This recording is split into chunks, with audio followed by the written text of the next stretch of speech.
internet aqui tá ruim. Vamos lá. Um minutinho que demora para entrar. Go live. Começando a conectar tudo. Nossa. Assim que começar a entrar, eu faço a introdução. Tá bom. Porque sempre demora um Olá, pouco. pessoal. Ele diz aqui que está live, mas ainda não entrou. Live, viu? Começou agora, ao vivo. 1, 2, 3. Olá, pessoal. Vamos começar a entrar na sala. Porque é bom esperar. Mais um pouquinho. Temos uma convidada muito especial hoje. Eu botei isso. Eu falei que as pessoas não podiam perder a live de hoje, porque a gente tinha uma pessoa muito especial, uma mulher muito singular no seu caminho. Então... Exatamente. Singular, né? Mas é verdade, porque e é tão importante a gente entender esses processos, né, das pessoas que, na realidade, conseguem, no seu caminho, vencer obstáculos que as outras pessoas não conseguem. As outras mulheres simplesmente não conseguem achar onde querem chegar. No outro dia, eu conversando com a Miriam, que eu estava falando para você do negócio do texto do Gabriel Garcia Marques, para fazer esse trabalho lá do Raízes, a gente estava falando para a relação de culpa com as mulheres, né, que é muito grande. Carlinha, eu vou começar a falar porque já tem gente na sala, tá? Já tem gente? Eu não sabia. Já. Eu estou aqui achando que estamos... Não tem problema não, estamos começando. A gente é bem descontraída aqui, viu? Que bom. Olá, pessoal, meninas e meninos do Mulheres Mix. Hoje nossa convidada é muito especial, uma potência de mulher, a Rosângela Lira. E eu vou, como sempre, dar uma lida, né, contar para vocês quem é essa mulher. E aí, para não errar nesse currículo incrível, eu vou ler, tá? Rosângela Lira, formada em administração de empresas, atuou brilhantemente como executiva na indústria da moda, tendo liderado a marca francesa Dior no Brasil por 28 anos. Há 7 anos se dedica a reunir vozes relevantes do país em grupos do WhatsApp para debater e democratizar o conhecimento sobre política, longevidade e espiritualidade. Em 2013, fundou o Política Viva, movimento superpartidário de conscientização e engajamento político, que em 2020 transformou-se em um instituto. Vou passar a bola para a Carlinha, minha parceira aqui do Mulheres Mix Convida, que vai fazer outra introdução e iniciar o papo da gente. Bem-vinda, viu, Rosângela? Oi, Rosângela, obrigada, super bem-vinda. Muito bom ter você aqui. Eu vou falar só um pouquinho, porque eu e Cláudia, eu ainda não te contei o quanto a Rosângela é ativa, principalmente nessa relação, no nosso objetivo com Mulheres Mix, que na realidade é isso, é ver esse processo da mulher de envelhecimento, entender esse processo, mas ela é ativa em tudo, porque eu estou nos três grupos dela. E ela tem uma quantidade de conteúdo incrível que ela posta, ela é muito rápida em respostas, eu fico o tempo inteiro dizendo assim, cara, como ela consegue ser tão rápida em tanta coisa? E aí, muito obrigada por você estar aqui conosco, conversando, dividindo todo o seu conhecimento e a sua experiência, que eu acho que é muito especial pela sua trajetória e pelo que você faz hoje. E, Rô, eu queria que você começasse falando, contando para a gente um pouco como foi esse seu processo dentro, né? Quer dizer, você se formou em administração, e aí, de repente, você conquista um posto tão alto que você estar à frente da Dior no Brasil. E durante 28 anos, porque é um posto muito cobiçado, muito especial, e às vezes não é difícil chegar, mas é difícil se manter. Só a competência é que nos mantém no nosso na mesma posição tantos anos. Então, eu queria que você contasse para a gente como foi esse momento da sua vida. Bom, primeiro, obrigada pelo convite, uma alegria estar aqui com vocês. Eu acho que o nome Mulheres Mix tem muito a ver comigo, como eu me sinto. Eu me sinto mix, multi, pluri, super. em muitas ocasiões. Tem dias que a gente acorda e não está isso tudo, mas a gente busca, de fato, ser multifacetada, né? Ser multiplural, e a gente tem essa característica de poder se unir. A gente acaba se atraindo, né? Pessoas com características semelhantes acabam se encontrando e cruzando, então é uma alegria estar aqui com vocês.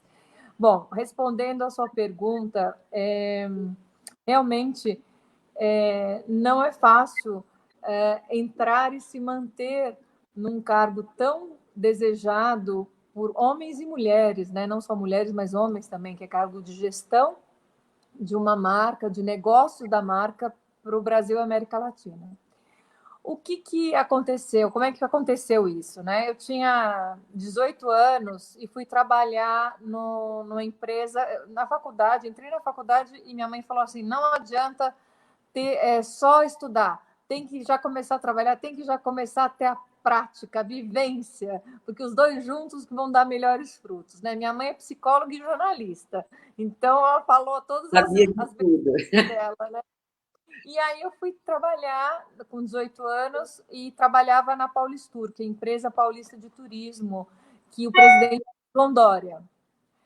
E trabalhei lá 1 ano e depois saí, fui para um banco francês, e aí a Dior estava fazendo um processo de seleção para um cargo de assistente administrativa financeira.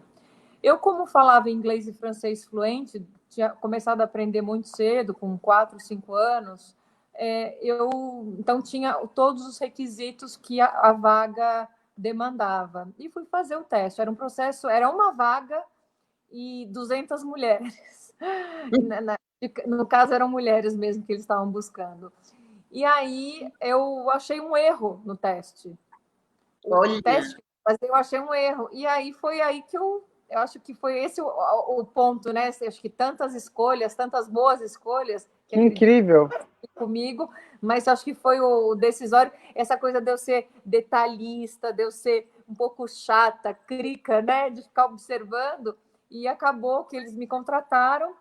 Eu, de assistente administrativa, fiz carreira lá, de assistente administrativa, virei gerente administrativa e financeira, e virei diretora geral e CEO para a marca. Então, foi durante os 20 anos, os últimos 20 anos foi como presidente, como CEO, e antes foi subindo aí na carreira.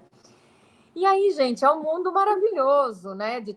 Assim, é o trabalho, a exigência, relatórios, tudo, mas por trás tem todo um glamour. Você vai muitas vezes a Paris por ano, com conforto, com estilo, né? Você troca com seus colegas do mundo inteiro, então é rico você saber o que está acontecendo em países com culturas tão distintas, você tem a oportunidade de vivenciar uma parte do jet set internacional, que é diferente dessa nossa sociedade brasileira, é outra experiência, e também artista de Hollywood. Então, assim, é um cargo que você tem tanto acesso. Então, eu vi as artistas enfim, que estavam relacionados à marca, ou que estavam ali para assistir os desfiles, eu conversava, via pelada, dava opinião, né? Tinha aquelas trocas básicas. Então, é muito rico esse trabalho. Você fala assim, por que você resolveu sair? Porque a decisão de sair foi minha. Porque tudo, eu acho que tem o seu tempo, tem o seu ciclo. E eu fechei o meu ciclo com muita alegria. E tudo isso que em muitos momentos e para todo mundo é um glamour, são sensações e emoções, né? Vaidade, poder, benefícios, dinheiro, tudo junto, que é muito bom, começou a perder um pouquinho o brilho, a rotina. Eu falei, nossa, eu vou para Paris, eu já sei, né, o que eu vou fazer, o que eu vou ouvir, né? Começou a falta da novidade, né? Fala, Cláudia.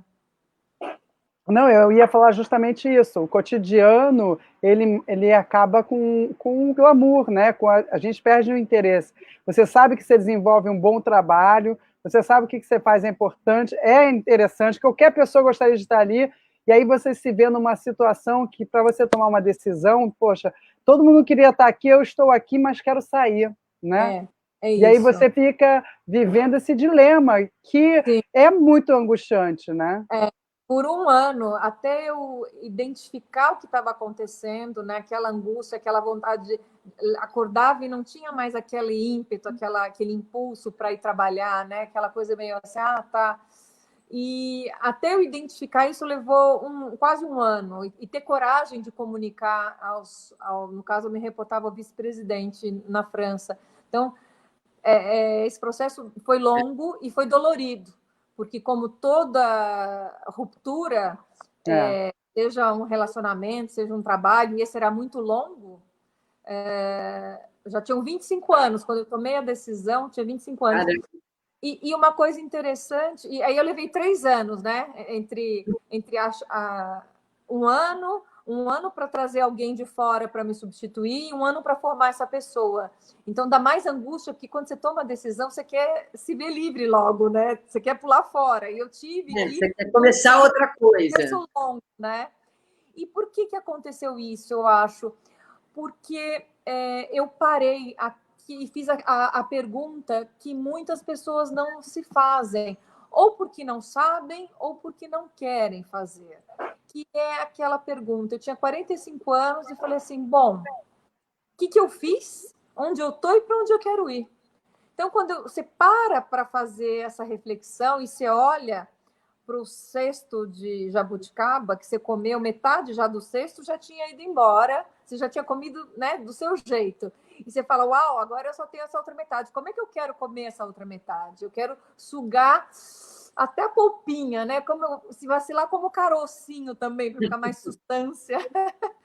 Então, acho que esse momento que eu parei foi um momento decisivo, que eu fiz essa pergunta e reflexão. E, obviamente, algumas pessoas não fazem porque não querem, não fazem porque não sabem, e outras fazem, mas não podem fazer a escolha, né? Então, ela sabe que ela não está feliz, ela sabe que ela não está satisfeita, mas ela tem que continuar, porque é uma questão de sobrevivência, né? Então, eu me programei ao longo dos últimos anos para poder ter essa opção de escolha, né? De Engraçado falar, você tá... Quase um casamento, né? Quase não é um casamento. Quando fica 28 anos dentro de uma empresa, na realidade, provavelmente mais longo do que alguns dos seus casamentos, do que os meus, então, nem se fala, mas do que os seus também, porque é uma história de vida, foi o seu amadurecimento, né? Então, muito difícil mesmo. Com certeza. Eu vou dizer para você que eu estou bem nesse momento, sabe? Assim, eu estou com 51 anos e eu estou vivendo esse momento me perguntando muitas coisas, né? O que me faz feliz, o que me move, se eu fico, se eu vou. A gente, voltando assim um pouco a foco para o que eu e a Carla fazemos na nossa vida profissional, a gente trabalha com audiovisual, com cinema, com projetos voltados para o cinema, né? Festivais de cinema. E a gente está num momento muito delicado desse setor, né? Que volta e meia toma um baque, volta e meia para, e mesmo estando num momento tão pujante, tão importante que a gente estava vivendo, onde se autossustenta, e a gente sabe que muita informação errada chega na mídia, ou na fake news, ou na internet, e a gente acaba sendo mal interpretado.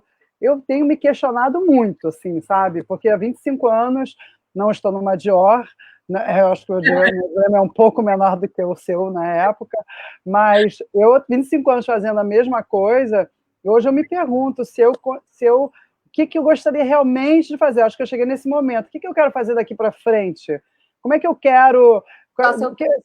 Passar um tempo tão importante que, assim, digamos, os últimos anos úteis da sua vida, porque depois você vai desfrutar da forma que lhe convém, mas profissionalmente é um tempo muito curto, né? É tudo, né? É profissionalmente, emocionalmente, quer dizer, quando você atinge determinada idade, você tem que ter a consciência da sua relação com a vida e do que você quer com o resto de vida que te sai, entendeu?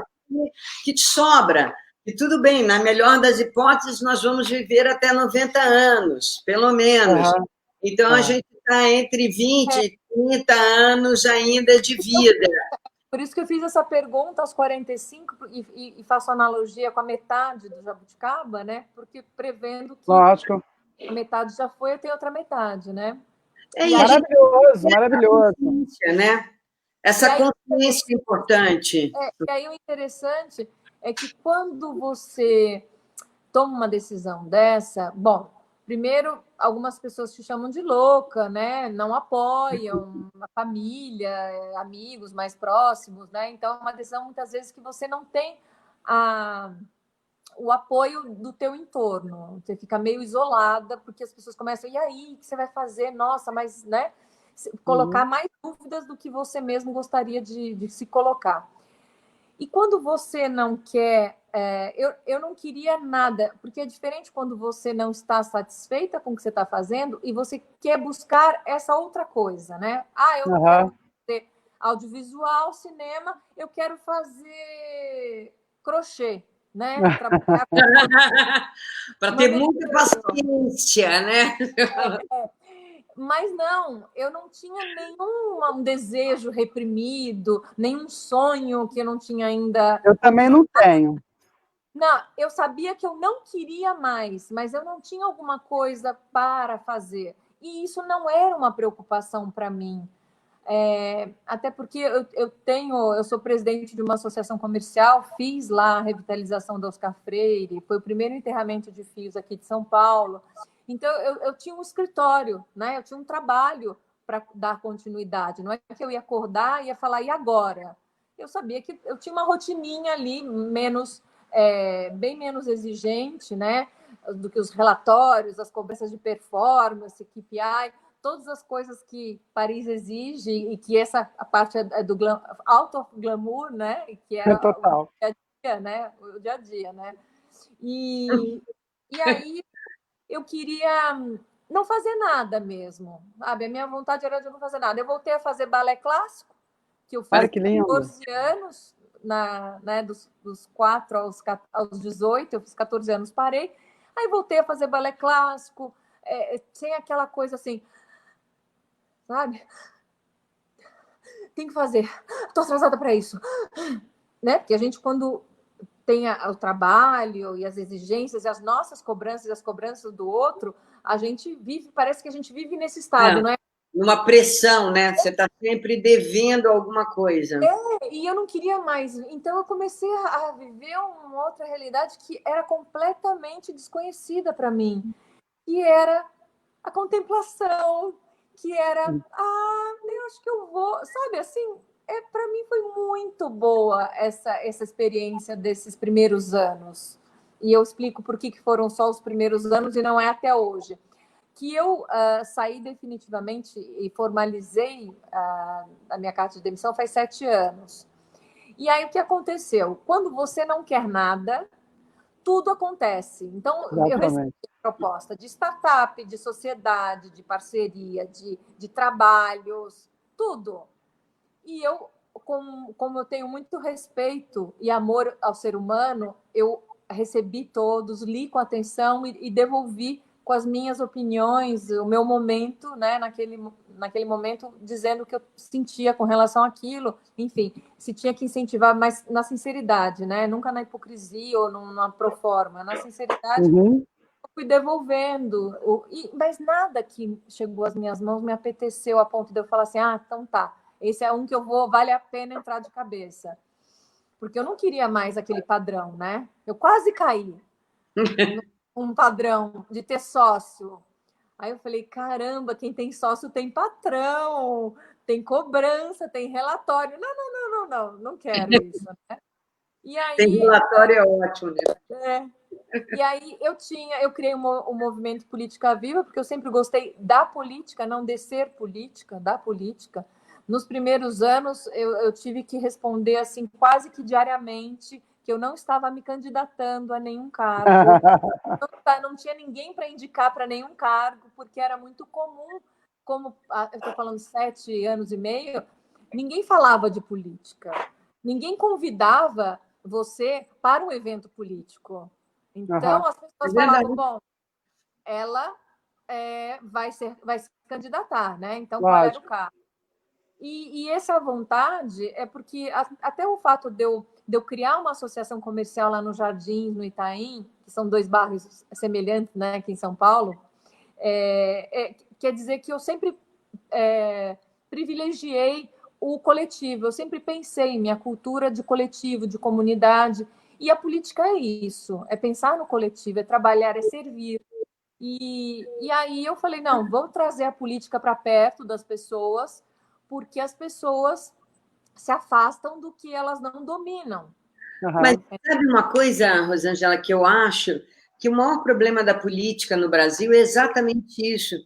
As pessoas competentes, que entendem de gestão, que poderiam, de fato, conduzir o país, são as pessoas que não querem se misturar com a política, de verdade. Eu conheço muitas pessoas que poderiam ser brilhantes na política. Eu mesma adoro a política. Não fosse o estado da política no Brasil ser o que é hoje, né? Você fala, todo dia tem alguém preso, denunciado. A gente vive... Então, eu olho e falo assim, é um mar de gente que, se você não entra realmente bem estruturado, com um partido sólido, com um núcleo duro, você se filiar hoje a qualquer partido, sem nenhuma ofensa a nenhum partido.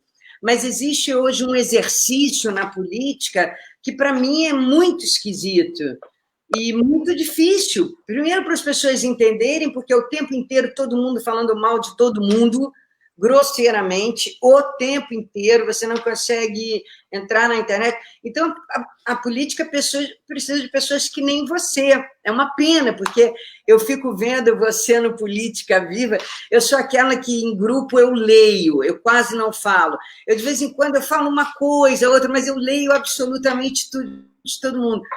Não falo porque eu perco sempre o tempo. Normalmente, quando eu entro no grupo para ler, a coisa que eu queria comentar já passou, tem umas 8 horas. Aí você fala assim, meu Deus, agora não vou poder fazer um comentário, porque está lá de cima aquele assunto, todo mundo já foi embora. Eu perdi esse trem. Eu acho que você era uma pessoa, eu já até propus para a Rô, viu, Cláudia, se ela não fazer, se a gente não fundaria um partido político, porque eu tinha vontade de ter, mas assim, um partido político, desculpe se estiverem muitos homens assistindo a nossa live, nada pessoal, nada... Mas eu tinha vontade de ter essa relação, a política pensada numa ótica mais feminina. Eu acho que a gente só vai conseguir equilibrar não só o país, o ambiente social, mas a própria relação do feminismo no mundo, da mulher, a hora que as mulheres realmente ocuparem um espaço na política sério. É só a gente ver o que aconteceu agora na pandemia, né? Porque no outro dia recebi a lista de países todos, os países que estavam liderados, presididos por mulheres, tiveram uma performance completamente diferente. Então, você tem uma mistura que precisa equilibrar. Não é que queira banir homem, nem é contra homem, não é isso. Mas a sociedade é isso, são homens, mulheres, né? Homens... Mulheres, eu acho que elas galgaram espaços e conquistaram territórios nos últimos anos, mais especificamente, né? Desde o voto para cá, elas conquistaram muitos espaços, mas nas empresas, no mundo de uma forma geral, são vistas, né, de forma diferente, mas na política a gente ainda é muito incipiente, a gente ainda está bem pouco representada. Exatamente. E a mulher, historicamente, ela não tem a gestão da mulher, é muito, apesar de ser uma gestão muito eficiente, porque ela tem que se provar o tempo inteiro, né? É uma gestão dupla, eu acho. Você não tem só que competir, você tem que se provar o tempo inteiro. Então, eu acho que é uma gestão muito mais competente nesse sentido, porque você tem o tempo inteiro está ali, né? É um desgaste dobrado, mas a gestão da mulher é uma gestão mais fraterna, eu acho que é uma gestão muito mais pelo lado... Humanizado, exatamente, essa é a palavra perfeita, humanizado. E isso não perde nem um pouco a eficácia, muito pelo contrário, porque o ser humano ele é muito mais eficaz quando ele é considerado né, Claro. como humano, né, mais humanizado, do que quando ele é tratado como uma máquina de excelência, digamos assim, né, que tem que dar resultado, que tem que provar, porque isso faz parte do trabalho. Como você disse, você tem sócio, você tem que mostrar resultado. Se você até mesmo não trabalha para ninguém, você é único, você tem que mostrar resultado para você mesmo. Então, em qualquer trabalho que você exercer, você tem que mostrar resultado. Mas quando ele é humanizado, como está acontecendo nesses países que são liderados por mulher, é evidente que esses países estão anos-luz aos outros países, que só focam no resultado. E aí a malha humana, que a gente depende dessa malha humana para ter resultado, ela paralisa. Fica 200 milhões de pessoas comprometidas, contaminadas, com medo. O medo, ele para mim, é o fator mais paralisante e que vai te trazer muito mais coisas ruins, danos, do que se você não está confiante. Seria muito mais eficaz ter 2 meses de um afastamento social efetivo e consciente, e com exames, e com testes, e com isso, com aquilo outro, do que 5 meses, 8 meses, mais ou menos. O dano... Fator, né? A gente não desce, fica ali em cima. A gente está parecendo uma tsunami, né? A gente fica naquele movimento contínuo, destruidor. E aí, no final, o dano financeiro, emocional, é 1000 vezes pior, entendeu? E aí, quando você começa a falar qualquer coisa, começa os poucos politizados, porque as pessoas que são politizadas mesmo, que discutem a política, elas não têm esse repertório frouxo de dizer, você é disso, você é daquilo, você está apontando... Entendeu? E eu queria complementar uma coisa que a Carla falou, que você falou, as duas falaram, porque não só esse desejo de trazer o político para perto não é só para fomentar nas pessoas o desejo de ser político, mas entender a política, se politizar. Entender, né? Entender o que está acontecendo. Qual é o seu papel na política, entendeu? Porque nós, como cidadãos, temos um papel fundamental na política que não é exercida no país. Cidadania, civismo, e porque senão é mais fácil jogar para fora, para longe, né? Não, política não presta, é ruim aqui nesse país, tá tudo ruim, então deixa lá e eu vou aqui tocar minhas coisas. Porque a gente já viu que a política e a vida, a nossa vida, elas não são distantes. Não.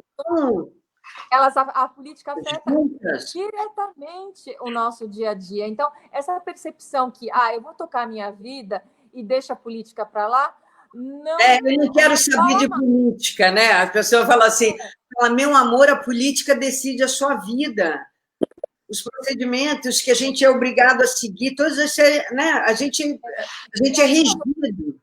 A vontade de fazer esse movimento Política Viva foi justamente uma vez por mês eu trazia um político de Brasília para falar com uma plateia. Eram primeiro os amigos dos amigos, os conhecidos dos amigos, enfim. E aí foi aumentando o rol de pessoas mais interessadas. Daí, dos grupos presenciais, vieram um grupo de WhatsApp, as redes sociais, e o movimento cresceu. E, assim, o começo, essa transição, porque, assim, de CEO de uma multinacional para liderança de um movimento político, os políticos não entendiam nada, né? Vamos o que essa mulher está fazendo aqui, né? Ainda por cima é uma mulher, né?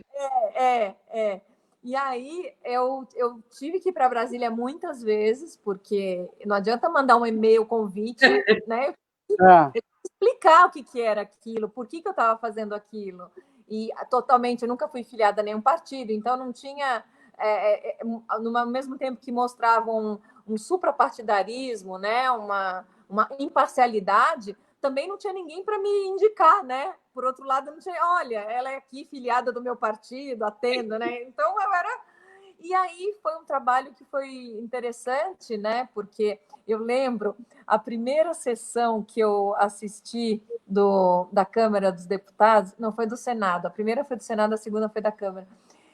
Eles lá em cima, no púlpito, lá no alto, lá gritando, né? O plenário, se atacando. Era uma coisa assim, eu fui ficando tensa. Assim. E aí depois, no cafezinho, aquelas mesmas pessoas que brigavam tão efusivamente para as câmeras, para os colegas. Cumprimentava e falava. Conversando e batendo. É isso mesmo. É impressionante. No primeiro momento, eu ficava indignada, que eu falava, gente, são duas personalidades contrastantes, não tem caráter essas pessoas, mas não, eu entendi depois. Isso era, né, na minha inocência, na minha ingenuidade inicial. Depois eu entendi que... A cena política, né? Essa é a política, fazer política é isso. E aí, o movimento que, nesse primeiro momento, esses 7 anos, teve essa função de trazer a política para perto. Eu sei que muitos movimentos que foram feitos, a gente foi uma incubadora para pessoas fazerem movimentos, como o Edu está com a gente desde o início, aí ele fez o Renova, o Edu Mofarrege fez o Renova BR. Assim, algumas pessoas que foram fazer seus próprios movimentos de política. Então, a gente foi meio que uma incubadora mesmo, né, de incentivar. Então, além disso, de conscientizar as pessoas, de trazer educação e de trazer o gosto, porque a política, quando você entende, é uma delícia. É verdade. Sobre política, o xadrez político, as estratégias, né? Assim, é muito enriquecedor, é muito gostoso, mas quando você começa a entender. E aí, no segundo momento... Desculpa. Não, estou dizendo, inclusive, a curva histórica, porque se você vai se afastando da política, você perde completamente os acontecimentos e não sabe nem do passado recente, você fica realmente impenetrável, você tem que ter o exercício da política. Fica muito alienado, né? Assim, mas continue, desculpe, eu te interrompi. E aí, de movimento nessa função, hoje o Instituto, qual que é a nossa função? Assim, o que a gente quer? A função educacional, que é a essência do Política Viva, a gente não vai deixar de ter, mas a gente está fazendo uma coisa que nenhum outro movimento está fazendo. Porque, assim, defender democracia, isso é intrínseco, né? Democracia, liberdade, direitos, né? Isso todos nós fazemos, né? Como cidadão, como movimento, faz parte. A gente está defendendo a política e os políticos. O nosso trabalho é defender a política e os políticos. É parar com essa demonização, com essa coisa de colocar todo mundo no mesmo balaio e ninguém presta, e a política não presta, e a política é suja. Não, a política é linda. Se não fosse a política, é justamente caos, porque as polis são feitas através disso, da política. Exatamente, mas eu acho que existe uma falta de conhecimento, né, do papel do cidadão como dentro da política e do que é a política mesmo, né, por esse conceito. No Brasil, como em qualquer lugar do mundo, vai ter político ruim, político bom, vai ter então aqui bom, não. Professor bom, professor ruim. Exatamente, o que rouba, o que não rouba. Então, a partir do momento... foram pegos, isso é bom. Foram pegos roubando, fazendo mal política, etc. e tal. Mas tem os outros que também não são essas pessoas. Então, a gente não pode achar que a política é isso, porque se a gente começa a achar que a política é isso, a gente acaba com a política. Mas isso é que nem essa sensação que as pessoas têm hoje do Brasil, elas não têm à toa. E a gente, para tentar convencer as pessoas de que isso que a política, né, realmente ela é importante, porque ela é, porque se você acaba com a política, vamos aonde? Fazemos o quê? Então, não tem como.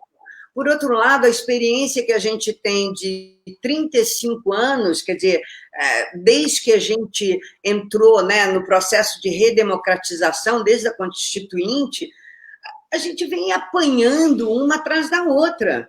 E apanhando em coisas muito difíceis, porque as situações se repetem. Você tem pequenas exceções, pequenos períodos que o país respira diferente, e quando ele respira diferente, ele é acusado de respirar igual, entendeu? Você tem a oposição sempre batendo. Então, quando você olha a política brasileira hoje, nos últimos 35 anos, eu fiquei fazendo um filme, estou fazendo um filme há 2 anos, estou finalizando agora, vi mais de 1000 horas de imagem de entrevista de todos os políticos, de matérias dos fatos.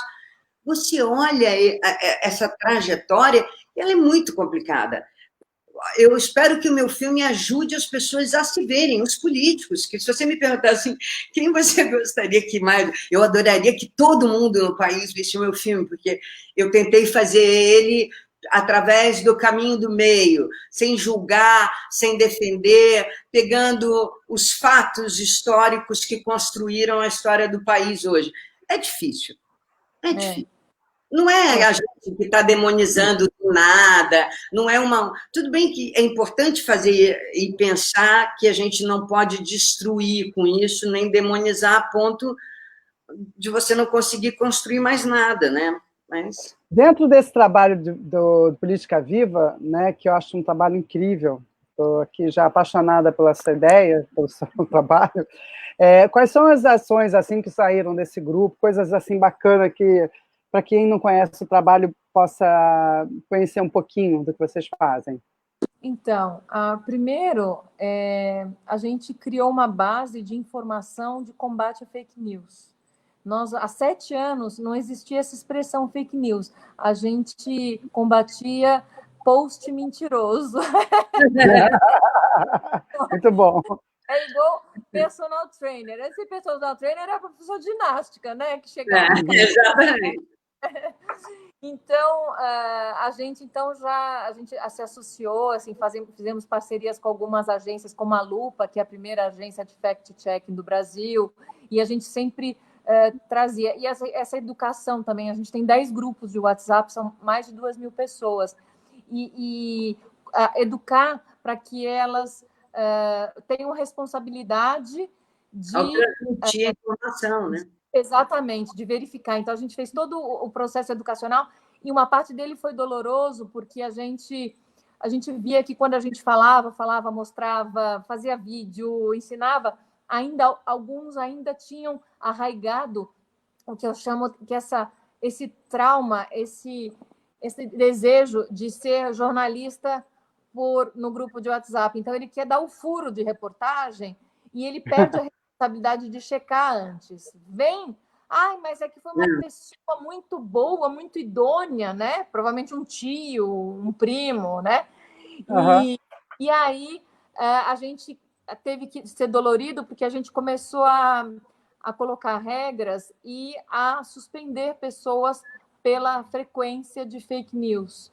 E isso a gente acabou gerando, algumas pessoas ficaram bem chateadas de serem expulsas. Uma delas virou até secretário de comunicação. Caramba! E aí a gente... Incrível, hein? Incrível, né? Que loucura, né? Que loucura! Cada um no seu governo. Bom, ela se comunica, se é com a verdade a gente não sabe, mas se comunica. Ele espalha a coisa, né? E aí a gente... Então, assim, uma das bandeiras das ações que a gente mais fez nesses 7 anos, tanto que eu em grupos, de uma forma geral, não só nos políticos, eu virei meio uma referência de as pessoas, olha, Rosângela, eu estou mandando aqui para você no direto, antes de pôr no grupo, você checa, recebi essa informação, é verdadeira? Então, as pessoas entendem que a política tem esse papel de combater mesmo os fake news. Validar, né? A segunda coisa, a gente tem muitos jornalistas nos grupos com a gente, então a gente percebe que a gente ajuda de dar um termômetro para eles, às vezes até pautar alguma coisa que escapou, né? Eles têm acesso a tanta informação, mas às vezes pode escapar e o grupo acaba ajudando também nessa questão junto à imprensa. A defesa à grande imprensa é uma coisa assim que a gente abraça com muita força, porque a gente sabe que é muito, muito necessário, porque não é o quarto poder, mas é o que nos salva, o que mostra, que ajuda. Nos protege, né?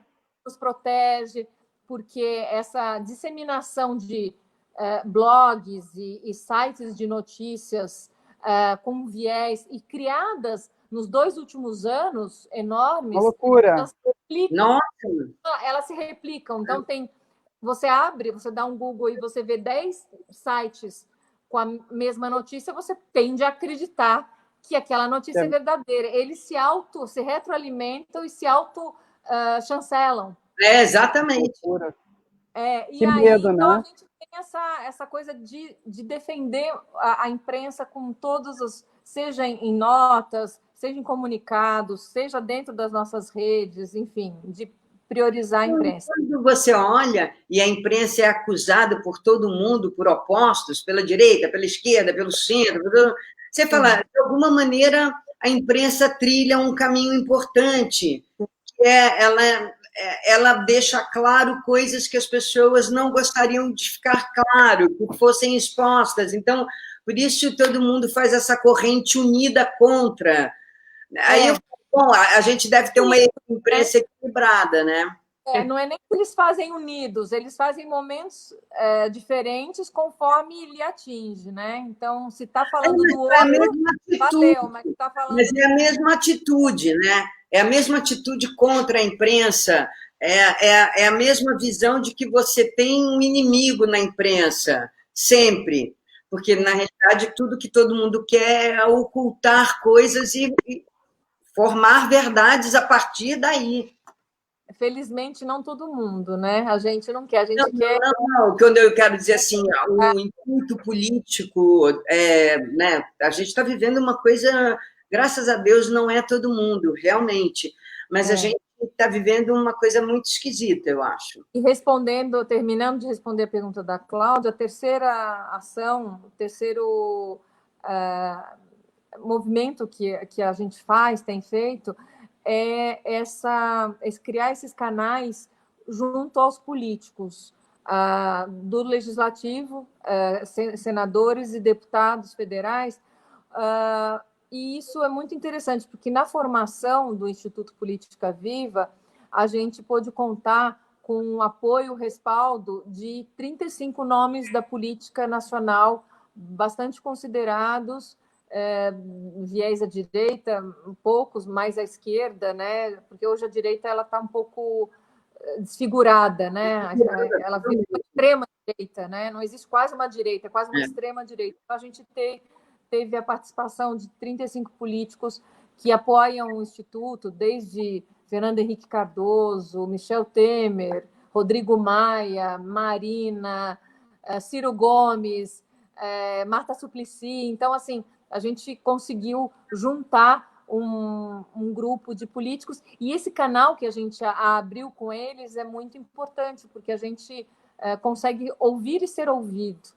Então, quando existem projetos de lei que a gente acha, que a gente defende, acha que são importantes, a gente conversa com eles, né? A gente tem esse canal e isso é muito bom, apoiar bons projetos. A gente não criou nenhum projeto, nem como instituto recém-formado, nem como movimento, porque já tem muita coisa boa sendo discutida. Faltam bons projetos, né? Faltam... agregar, né? Com conhecimento e com boa vontade para apoiá-los. Eu queria um pouco sobre espiritualidade, Cláudia, porque por causa do nosso tempo, porque tem umas perguntas que a Ju mandou, que estão chegando, que a gente falasse um pouco sobre espiritualidade, Rosângela, porque eu acho que você pega 3 coisas muito importantes, entendeu? E a gente já tocou na coisa do empreendedorismo, na coisa política, agora na coisa da idade, do longevas, de como a gente...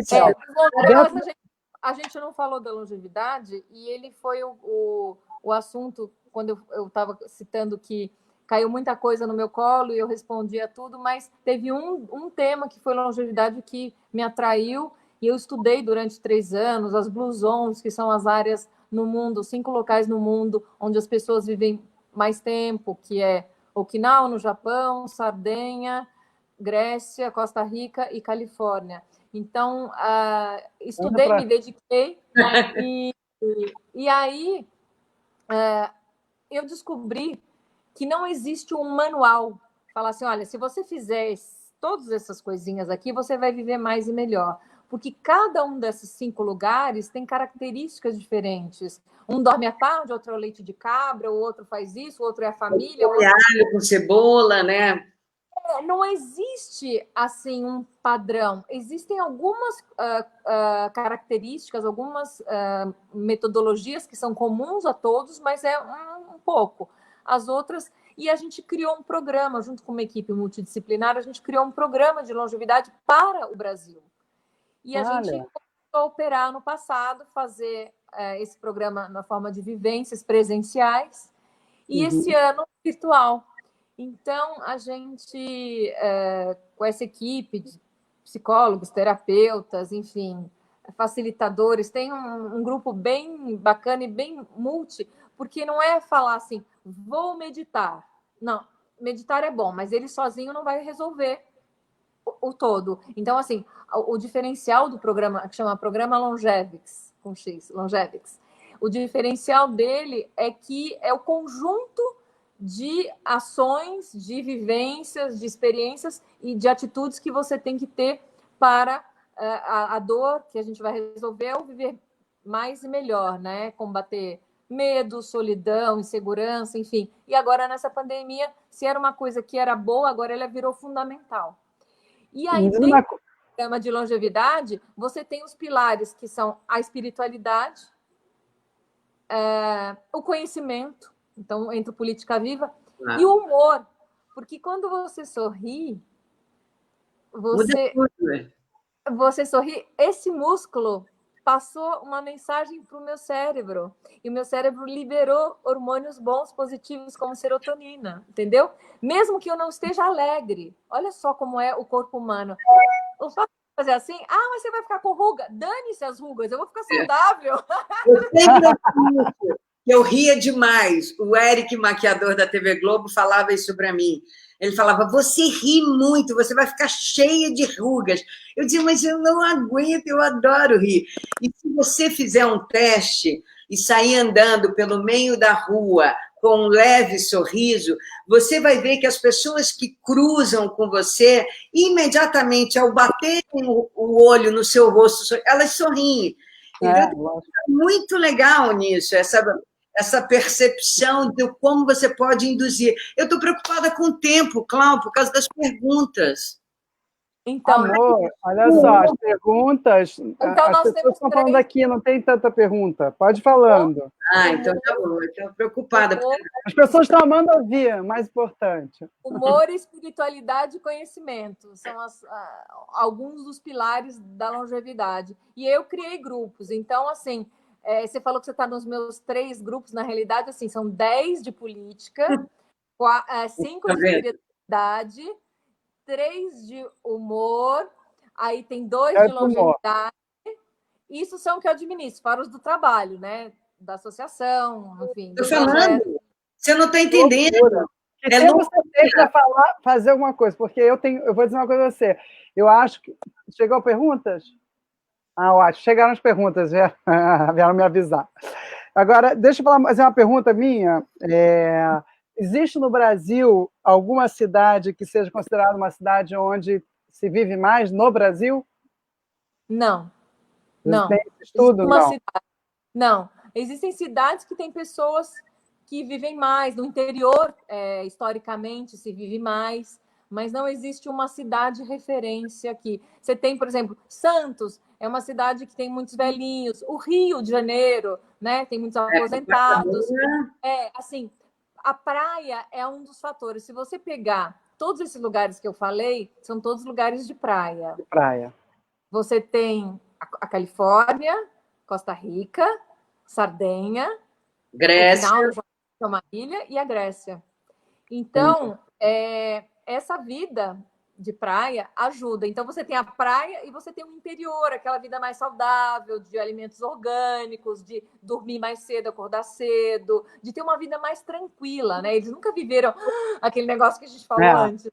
Exatamente. E é tão engraçado esse negócio, você falando do medo, né, e da insegurança. A nossa vida é uma obra audiovisual, né? A Carla está sempre produzindo uma ou outra. Ela está fazendo uma sobre política e eu estou fazendo uma sobre o medo. Então, é uma loucura, porque esses são assuntos que estão na nossa vida diariamente, né? Olha, eu tenho, na verdade, aqui uma trilha de elogios e de pessoas fazendo comentários, né? A Ana Regina falou, precisa coragem para mudar. A Silmara Pereira falou, mudança é desafiadora, porém necessária em alguns momentos da vida.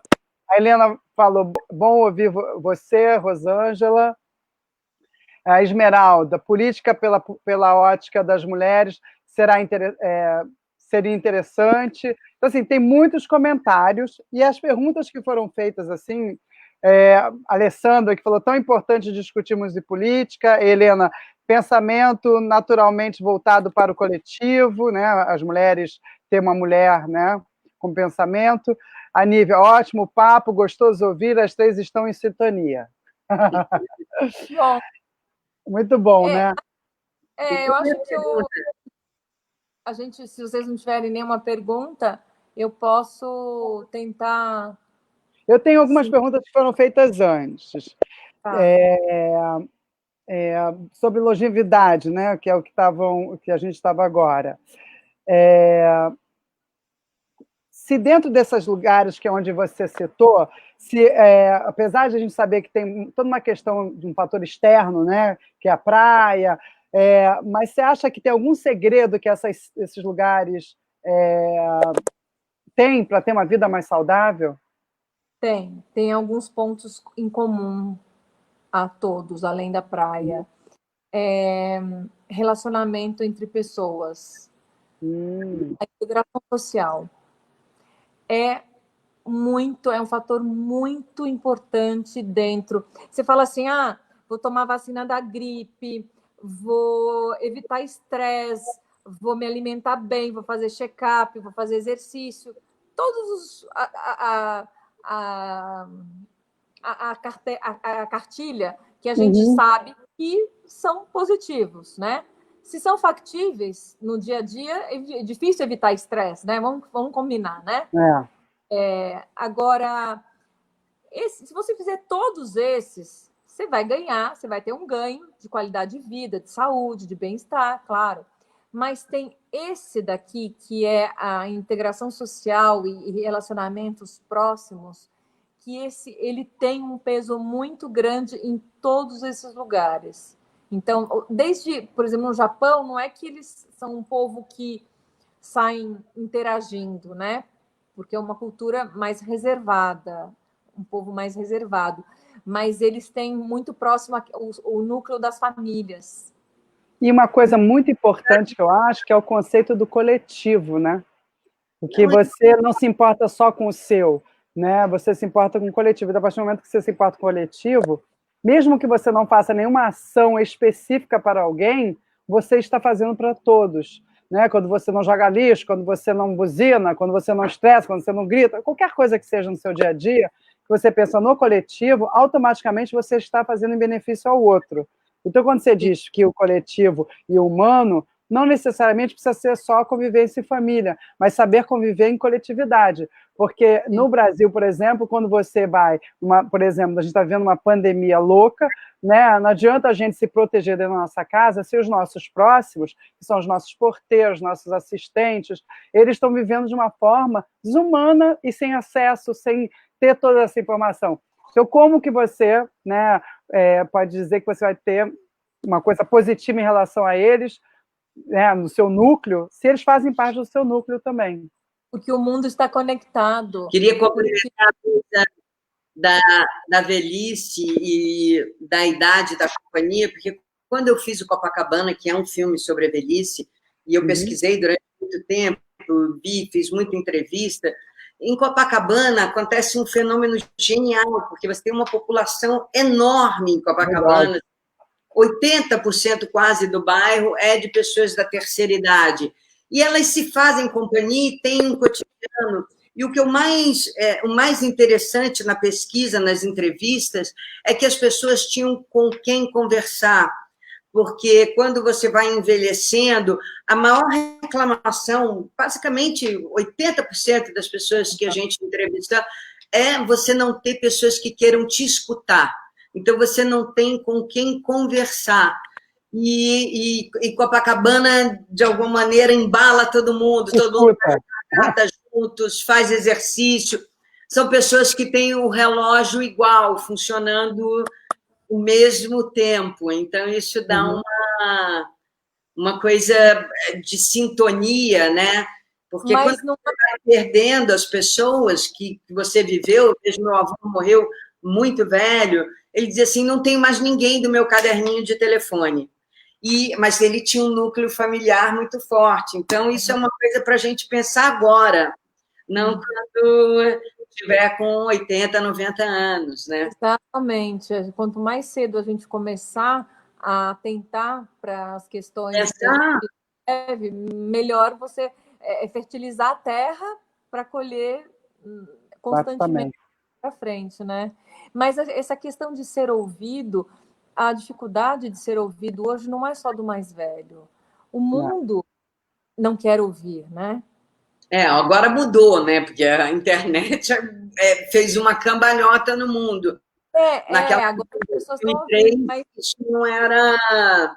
O lugar de escuta era muito difícil, né? As pessoas queriam falar, mas poucas querem escutar. Você estava falando no grupo que você não fala, né? Mas num grupo de 250 pessoas, é esperado que muitos não falem, porque senão se ficaria insustentável, né? Se muitos falar, se metade falar, já ficaria insustentável. Então, é normal mesmo você ter mais escuta.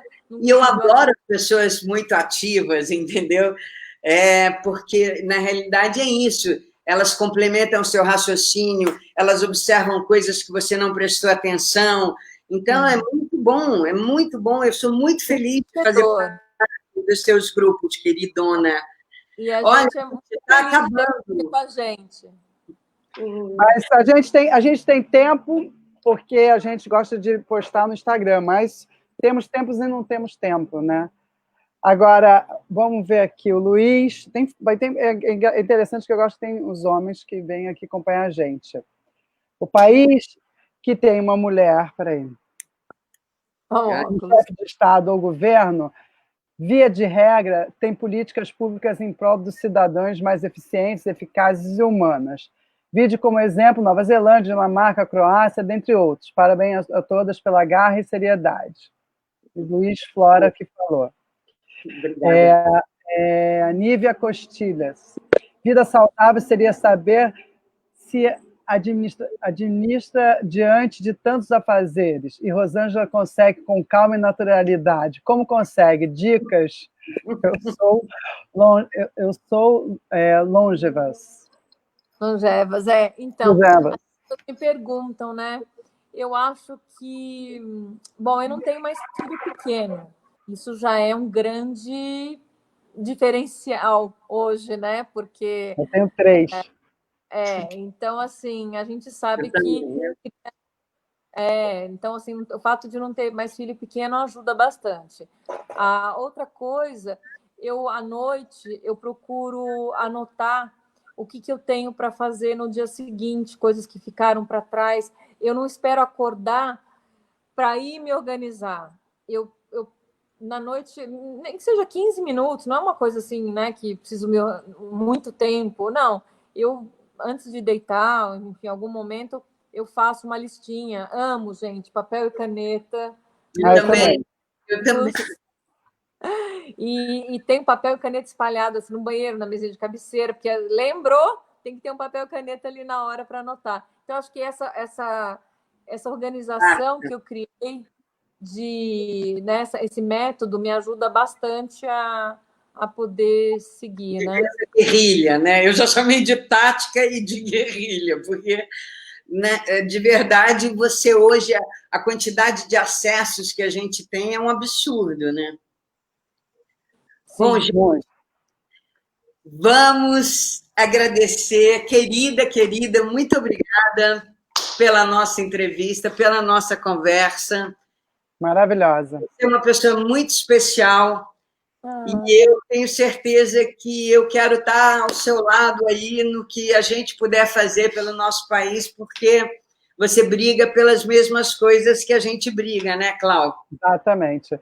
Queria muito agradecer, porque para o Mulheres Mix, né, a gente tem mulheres que pensam, que estão aqui pensando e debatendo, né, todos os setores, e principalmente a política, a longevidade, todas as coisas que nós mulheres, gostamos de debater. É muito importante, Mulheres Mix é um espaço para isso, então para a gente assim, maravilhoso poder contar com a sua presença. Eu também quero fazer parte dos grupos do WhatsApp. E tem muitas mulheres interessantes na nossa vida para estar junto com a gente. Obrigada por tudo e até a próxima. Quero convidar todo mundo. Agora a gente vai poder cortar, porque a gente edita, mas eu queria convidar todo mundo para o nosso próximo papo, quinta-feira que vem, 18 horas. Obrigada. Com a Miriam Goldenberg, gente. Agora teremos Miriam Goldenberg conversando conosco. Obrigada. Próxima convidada. Obrigada. Tchau, obrigada. Obrigada, Ru. Obrigada, Cláudia. Tchau, gente. Obrigada, gente. Obrigada por tudo. Boa noite. Boa noite, boa noite. Obrigada aos nossos seguidores. Tchau, gente. Tchau, Cláudia. Beijo.